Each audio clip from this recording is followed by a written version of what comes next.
Française Bruno Retailleau qui donnait une conférence de presse aujourd'hui depuis la préfecture des Hauts-de-Seine avec des annonces à la clé de la part du ministre de l'Intérieur. Ce qu'il faut en retenir avec Juliette Sadat d'abord. Près d'une semaine après la publication du rapport choc sur l'islamisme politique en France, le ministre de l'Intérieur dévoile son dispositif pour s'attaquer aux écosystèmes islamistes. Augmenter la surveillance de ces écosystèmes par le renseignement territorial, renforcer le contrôle sur les publications, notamment publiées depuis l'étranger, faciliter les dissolutions d'associations ou encore accentuer la formation des représentants de l'État dans les territoires et éveiller les consciences sur les risques de l'entrisme. Un nouvel arsenal d'armes pour lutter contre cette stratégie d'infiltration des frères musulmans. Là où le séparatisme souhaite créer de petites contre-sociétés séparées, comme son nom l'indique, séparatisme, de la communauté nationale, l'entrisme, lui, cherche à modifier les règles de notre société, de nos institutions, pour les acclimater à un islam politique avec cet objectif. On fasse basculer notre société dans une forme d'État islamiste avec l'application de la charia. Un dispositif dévoilé après la réunion de la CLIR par le préfet des Hauts-de-Seine, Alexandre Brugère. Cette cellule départementale de lutte contre l'islamisme et le repli communautaire qui examine tous les mois différentes structures, écoles, commerces ou associations dans le département, soupçonnées d'être sous une emprise islamiste. Dans les Hauts-de-Seine, 60 cibles seraient actuellement examinées au cours de ces réunions, au cours desquelles les différentes administrations de l'État décident des mesures d'entrave qui pourront permettre de fermer ces structures problématiques.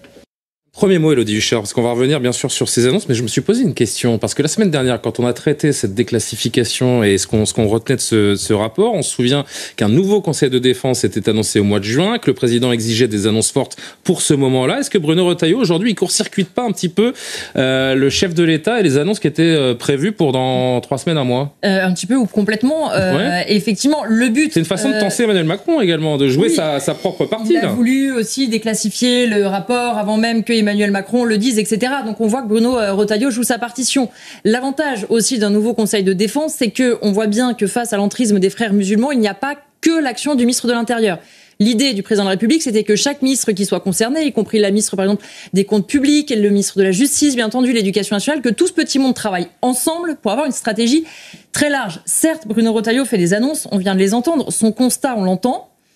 Quand on voit ce qui est proposé d'accentuer la formation, de faire plus de contrôle, je ne suis pas sûre qu'on soit sur quelque chose de très révolutionnaire. Est-ce que la grosse nouveauté, c'est pas ce chef de file en matière de renseignement qu'il annonce, un parquet administratif qui peut, je cite, diligenter des dissolutions ? Oui, alors c'est une autre organisation. En fait, c'est-à-dire que sur le fond, on va essayer d'avoir une organisation plus efficace pour faire remonter les informations, pour aider les préfectures, pour monter des dossiers. On gagnera certes du temps, mais on voit pas dans ces annonces quelque chose qui renverse véritablement. L'intérêt de ce rapport, de mon point de vue, est de révéler quels sont les idiots utiles de l'islamisme en fonction des réactions qui ont été suscitées. Parce que l'on a vu que ce rapport a été traité de complotiste, ce rapport a été sous-évalué, pas simplement par la France Insoumise, mais également par Dominique de Villepin, au prétexte qu'en effet, les frères musulmans, c'est un petit groupe, c'est un noyau dur d'un millier de personnes, avec 7% de mosquées qui sont pour l'instant sous l'influence des frères musulmans, mais avec en même temps, sous l'effet du nombre d'une immigration musulmane qui représente, on ne sait pas d'ailleurs, entre 7 et 10 millions de musulmans, peut-être plus, un potentiel naturellement intéressant de voir que vous avez toute une partie du monde politique qui se refuse encore à voir quel pourrait être le danger qui est expressément noté par ce rapport-là, mais il se trouve aussi qu'au cœur même de ce rapport que j'ai lu, avec un peu de retard parce que je ne l'avais pas eu sous les yeux jusqu'alors, il y a quand même une incohérence également, c'est-à-dire que le rapport montre bien quelle est l'instrumentalisation de la victimisation par les frères musulmans d'une communauté musulmane qui se dit mal aimée, mais le rapport lui-même avalise cette victimisation en disant qu'il faut donner des gages de compréhension à cette communauté en actant l'apprentissage de l'arabe dans les écoles publiques. Or, cette proposition de faire apprendre l'arabe dans les écoles publiques date de 2003 d'un rapport du comité des sages de la Commission européenne signé par Tariq Ramadan, le petit-fils des frères musulmans. Donc on retombe dans le travers malgré tout dans lequel tombe également ce rapport-là, c'est-à-dire qu'il s'ouvre également lui aussi à cette influence des frères musulmans dont on dit qu'il faut s'en prémunir. Vous avez évoqué, Yvan, ces idiots utiles, comme il les appelle Bruno Retailleau en parlant de la France Insoumise, Jean-Luc Mélenchon. On va l'entendre dans un instant, mais je voudrais juste Caroline, que vous réagissiez quand même. On parle de cette guéguerre à distance entre Emmanuel Macron et Bruno Retailleau sur ce sujet. Depuis Hanoï, le chef de l'État a réagi. Il est revenu sur le fait que le rapport ait été déclassifié, vous savez, par le ministre de l'Intérieur, contre la volonté du chef de l'État. Écoutez Emmanuel Macron, et je voudrais vous entendre là-dessus, Caroline. Okay. D'abord, de quoi parle-t-on ? Que veut-on faire ? Et faisons les choses sérieusement. Je n'ai pas été content du fait qu'un conseil de défense se tenait sur un document confidentiel avec pour débattre des conditions de sortie de ce document et qui fuit avant. Ça n'est pas professionnel. Donc moi j'aime bien que les choses soient faites de manière professionnelle, ça n'a pas été le cas. On n'est évidemment pas là pour polémiquer, vous nous connaissez Caroline, mais moi je vais me permettre à ma petite échelle d'imaginer quelque chose de pas professionnel, c'est d'avoir un rapport sur son bureau depuis le mois d'août dernier et de l'avoir laissé dans un tiroir, pour ne pas dire autre chose, avant de le traiter, parce que justement il a été déclassifié ces derniers jours. On rappelle, et ce sont les informations notamment que nous donnait Yohann Usaï la semaine dernière, ça fait des mois et des mois que ce rapport est sur le bureau du chef de l'État. Qui n'est pas professionnel ? Le chef de l'État, pour moi. Effectivement, il est en train de noyer le poisson avec des éléments de langage qui ne trompent personne à part les plus idéologisés et partisans, politiques ou adeptes des fréristes.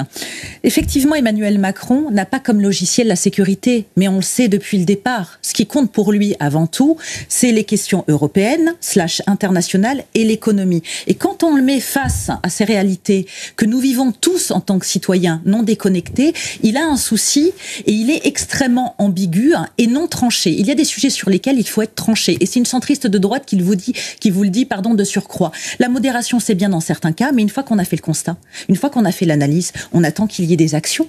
Parce que nous avons perdu, pour moi, la bataille. Mais nous n'avons pas encore perdu la guerre. S'ils arrivent à agir, c'est une question transpartisane. On sait très bien que personne ne fait l'unanimité. Et pourquoi Monsieur Retailleau fonctionne au sein de la société, auprès même des gens qui ne sont pas forcément de sa sensibilité. Élu à plat de couture, président des LR, on le rappelle la semaine dernière. Majoritairement, exactement. Mais parce qu'il a totalement des propos qui sont de l'ordre du bon sens. Il est pieds et poings liés parce qu'évidemment, il n'a pas de majorité. Il n'y a d'ailleurs pas de majorité, d'où est la problématique. Et comme j'ai l'habitude de dire, il est d'ailleurs discriminé et ostracisé au sein de la Macronie parce qu'il dérange avec ses propos. Sauf que ces propos font écho lorsqu'on voit les sondages et les enquêtes d'opinion, je vais y arriver, de la part des Français qui veulent plus d'ordre, plus d'autorité et qui en ont marre en fait des effets d'annonce. Donc Monsieur Macron peut noyer le poisson tant qu'il veut avec des effets d'annonce en disant qu'il est mécontent et en prenant des espèces de postures qui ne sont pas pour moi présidentielles mais plus de l'ordre de quelqu'un qui a un ego surdimensionné pour ne pas dire déplacé sur ces questions. S'il a un problème avec Bruno Retailleau, il le règle en interne mais il ne le fait pas face cam tout simplement parce que ça ne fonctionne pas. En effet, oui, rapidement Yvan, parce que je voudrais qu'on entende justement les propos de Bruno Retailleau sur Jean-Luc Mélenchon. La main d'Emmanuel Macron tremble quand il s'agit d'affronter l'islamisme et j'en veux pour preuve la position qu'il a prise face à Israël. Vous avez un État qui lutte contre l'islamisme, contre l'islam radical, l'islam politique, c'est Israël.